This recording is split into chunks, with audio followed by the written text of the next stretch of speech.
မာကြီးကိုပုံမှန်ပြန်သုံးလို့ရပြီเนาะအခုဆိုလို့စရင်တဲ့ကျွန်တော်ရဲ့ကိုရဲ့ဘန်အောင်ပေါ့เนาะပုံမှန်ပြန်သုံးလို့ရပြီအော်တိုပြန်ပြီးတော့ပုံမှန်သုံးလို့ရအောင်ပြန်ပြီးတော့ပေါ်လာတာပေါ့เนาะဒါ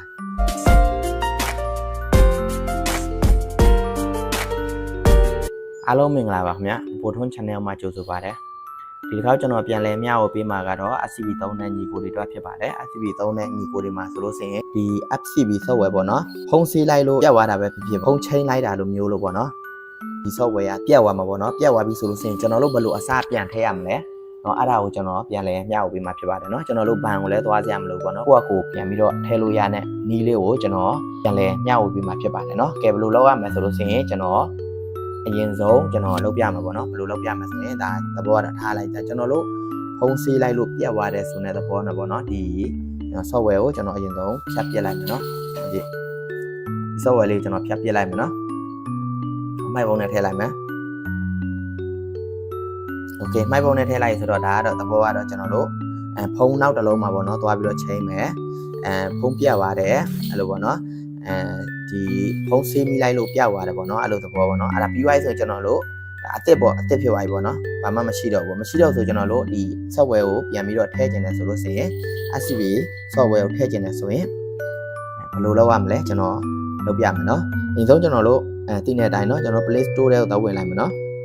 Play Store ထဲဝင်မယ်ဝင်ပြီးတော့ကျွန်တော်တို့ဒီ software ကိုသွားပြီးတော့download ဆွဲရမှာပေါ့နော်ကဲဒါတော့ဒီကိုတွေပြောစရာမလိုပေါ့နော်သိမှာပေါ့နော် FCB ဆိုတော့ကျွန်တော်ရှာပြီးတော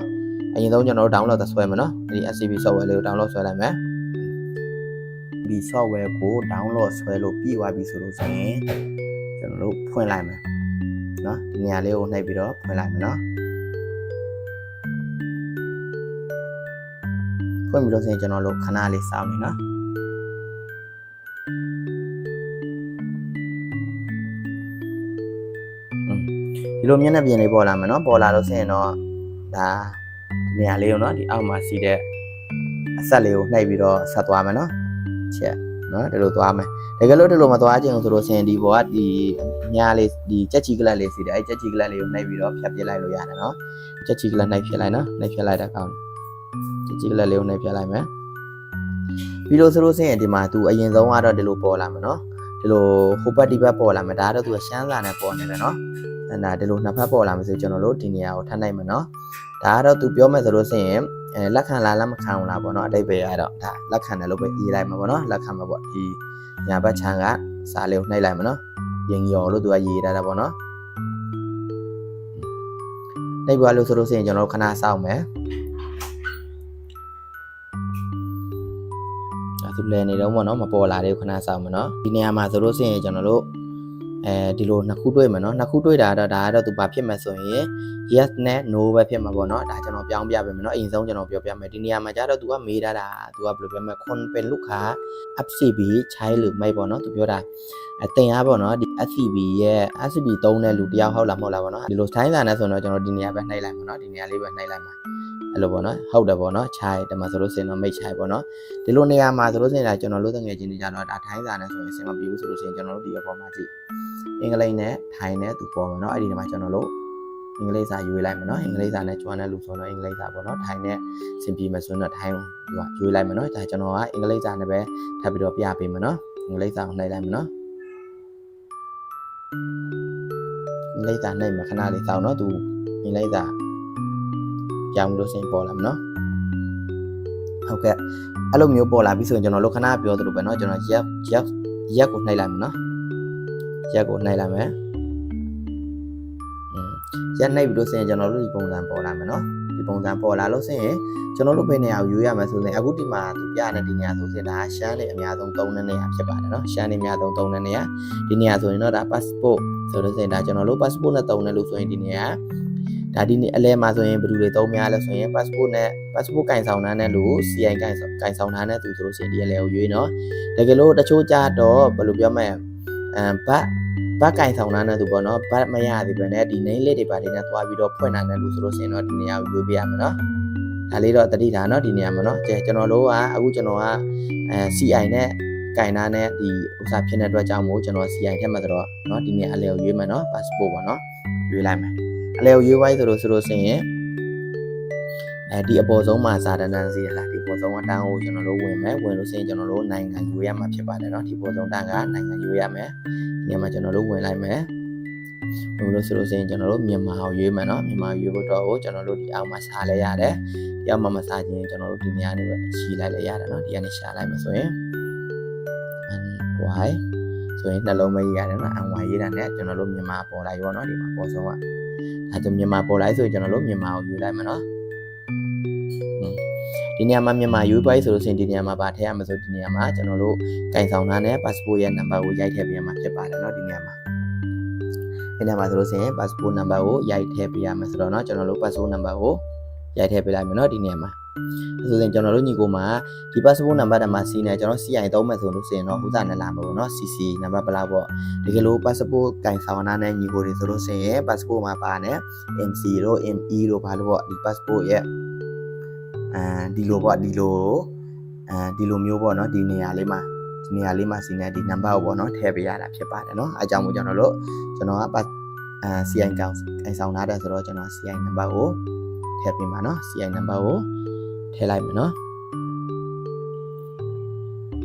အဲဆိုလို့ဆိုရင်စာလုံးဒီနေရာမှာသတိထားမှာเนาะကျွန်တော်တို့စာလုံးအကြီးပဲထည့်ပေးရမှာเนาะစာလုံးအသေးထည့်လို့မရအောင်เนาะသဘောဥစီတစ်လုံးအကြီးထည့်ပေးမယ်နောက်တော့ကျန်တဲ့ဥစားကိုအသေးတစ်လုံးထည့်မယ်အဲ့ဒါလိုလုပ်လို့မရအောင်เนาะအဲ့လိုဆိုလို့ဆိုရင်ဝင်လို့မရအောင်เนาะအကြီးပဲထည့်ရမှာပေါ့เนาะဆိုရင်အကြီးပဲထည့်ရမှာเนาะ CC 8တက်ပေါ့เนาะဒီ8တက်3တက်4ပေါ့เนาะဒါတော့ CI number ပေါ့เนาะခါပြီးလို့ဆိုလို့ဆိုရင်ထပ်ပြီးတော့အောက်ထပ်နိုင်လိုက်မယ်เนาะဒီအောက်မှာ day နေရာပေါ့เนาะဒီနေရာအောက်ထပ်နိုင်မယ်ဆိုရင်အဲ့နေရာမှာကျတော့ကိုယ့်ရဲ့မွေးနေ့တက်ကြကိုထည့်ပေးရမယ်เนาะအဲ့ဒါပဲရဆိုတော့ကျွန်တော်တို့ ICI စာအုပ်ထဲမှာစီတဲ့မွေးနေ့တက်ကြနောက်ပြီးတော့ဒီ passport ထဲမှာစီတဲ့မွေးနေ့တက်ကြပေါ့เนาะဘန်တက်ဖွင့်လာတော့အဲ့ဒီမွေးနေ့တက်ကြပဲသူကယူတာဆိုတော့เนาะအဲ့ဒီရလာနှစ်ကိုဒီမှာထည့်ပေးရမှာဖြစ်ပါတယ်เนาะကဲအဲ့ဒီမှာရလာနှစ်ကျွန်တော်တို့ထည့်လိုက်မယ်เนาะ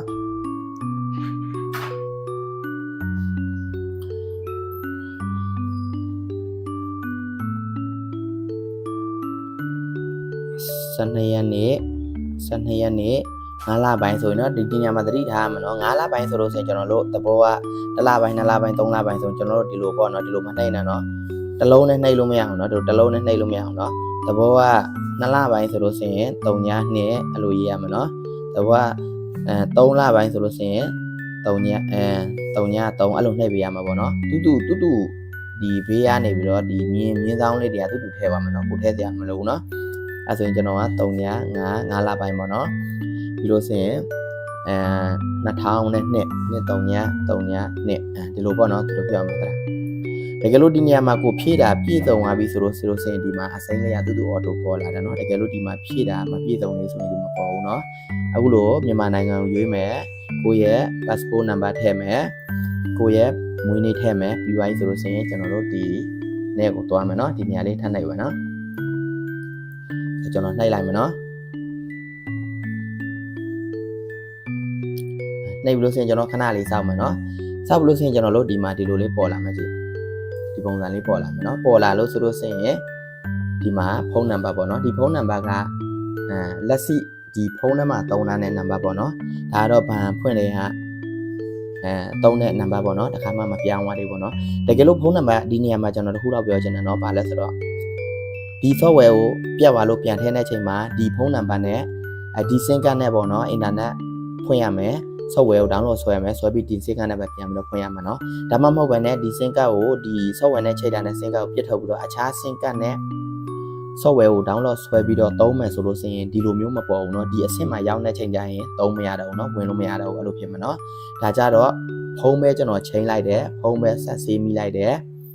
ပေါ့နော်ဒီ SIM card ကိုကျွန်တော်ဘာမှမလုပ်ဘဲနဲ့ဒီပုံမှန် SIM card ကိုပဲသုံးတယ်ဆိုလို့ဆိုရင်တော့ဒီလိုပုံစံပဲပေါ်လာမှာဖြစ်ပါတယ်เนาะကဲအဲ့လိုပေါ်လာပြီဆိုရင်ကျွန်တော်တို့ဒီနေရာမှာပုံမှန်ဆိုရင်ဘာမှနှိပ်လို့မရအောင်เนาะဒီမှာနှိပ်မရဘူးဆိုတော့ဒီဖုန်းနံပါတ်မှာစီတဲ့အဝိုင်းလေးမှာအဆက်လေးပေးလိုက်မယ်အဲ့လိုအမှတ်လေးပေးလိုက်မှသူကဒီနေရာမှာနှိပ်ဖို့အတွက်ကိုပေါ်လာတယ်เนาะအဲ့ခင်ကြဆိုရင်ကျွန်တော်တို့ဝင်လိုက်မယ်เนาะဝင်လိုက်ပြီဆိုလို့ဆိုရင်အခုဒီနေရာမှာဆိုရင် तू က OTP စာအိတ်ပေါ့နော်ဒီမှာ သူစာရေးဝင်လာမယ်လာနော်နားလေနော်အပြင်ထွက်ပြီးတော့ကျွန်တော်တို့စာအိတ်မှာသွားကြည့်မယ်နော်ဒါကတော့သူကဒီနေရာမှာဒီ OTP ဟိုးစားပေါ့နော်ဒီ message ပို့လာတာပေါ့နော်အခုခဏဖုန်းနံပါတ်နှိပ်ပြီးတော့ကျွန်တော်တို့ကပို့လိုက်ပြီဆိုရင်ဒါဘဏ်ကိုရောက်သွားပြီပေါ့နော်ဘဏ်ကနေပြီးတော့ဒီနေရာမှာလေးဝက်နံပါတ်6လုံးထည့်ဖို့တော့သူကနေပြီးတော့ကို message ပို့လာပေးတာပေါ့နော်ဒီနေရာမှာဒီမှာမတွေ့ရအောင်ကျွန်တော်တို့အပြင်ထွက်ပြီးတော့သွားကြည့်မယ်နော်ထွက်ပြီးလို့ဆိုကျွန်တော်တို့စာအိတ်ထဲမှာလာကြည့်မယ်โอเคစာအိတ်ထဲမှာလာကြည့်မှဆိုရင်ဒီမှာကြည့်ခွန်ဒီမှာရောက်လာပြီနော်မကြည့်အပေါ်မှာဒီ392ခွန်ဆိုတာဒီကျွန်တော်တို့ SCB ဘဏ်ရုံးကနေပြီးတော့ပို့လာပြီးတဲ့နံပါတ်ပေါ့နော်အဲ့ဒီထဲမှာကျွန်တော်တို့ဝင်လိုက်မယ်ဝင်ပြီးလို့ဆိုလို့ဆိုရင်ဒါကတော့အရင်ပို့တာနဲ့ဟာတွေပေါ့နော်အဲ့မှာသာမကြည့်နဲ့အောက်ဆုံးကြည့်လိုက်ဒါတော့ဟိုအရင်ပို့တာနဲ့ဟာတွေနော်အောက်ဆုံးကြည့်မယ်အောက်ဆုံးမှာဆိုရင်ဒီမှာ99314ပေါ့နော်ဒီမှာပို့လာပြီနော်အဲ့ဒါကိုကျွန်တော်တို့တွားထည့်ရမှာဖြစ်ပါတယ်နော်အဲ့ဒါကိုကျွန်တော်တို့ဗာလဲ99314ပေါ့နော်ဒီမှာနော်99314အဲ့ဒါကိုကျွန်တော်တို့ခဏတုန်းကနေရာမှာတွားထည့်ပေးရမယ်နော်99314ထည့်ပြီးလို့ဆိုရင်ဘာကိုဘာမှလုပ်ကြရမလို့เนาะတူအော်တိုဒီမျက်နှာပြင်ကိုပြန်သွားလိုက်မယ်เนาะကဲအဲ့ဒီမှာကျွန်တော်တို့အဲ့ဒီ OTP နံပါတ်ထည့်ပါပြီဆိုလို့ဆိုရင်ဒီမှာကြည့်ဒီနေရာမှာကြတော့အခုအရင်တုန်းကသုံးတဲ့လှိဝက်နံပါတ်ပေါ့เนาะဒီ SCB software တွေဝင်နေဆိုတာနဲ့ကိုထဲနဲ့ဒီလှိဝက်နံပါတ်ကိုဒါဒီနေရာမှာသူရိုက်ခိုင်းတာเนาะရိုက်ခိုင်းတယ်ဆိုတော့ဒါကိုဖုန်းဆိုရင်တော့ကိုမမီပေါ့နော်တကယ်လို့ကိုဖုန်းမဟုတ်ဆိုတော့လည်းကိုမမီပေါ့နော်ဒါဘယ်လိုပဲဖြစ်တကယ်လို့ကိုဖုန်းဆိုတော့ကိုသိပြီးသားပေါ့နော်အဲ့ဒီနေရာမှာကျွန်တော်တို့လှိဝက်နံပါတ်ကိုရိုက်ထည့်လိုက်မယ်နော်လှိဝက်နံပါတ်ကိုဒီဘာနဲ့ဝင်တဲ့လှိဝက်နံပါတ်ကိုကျွန်တော်ရိုက်ထည့်မယ်နော်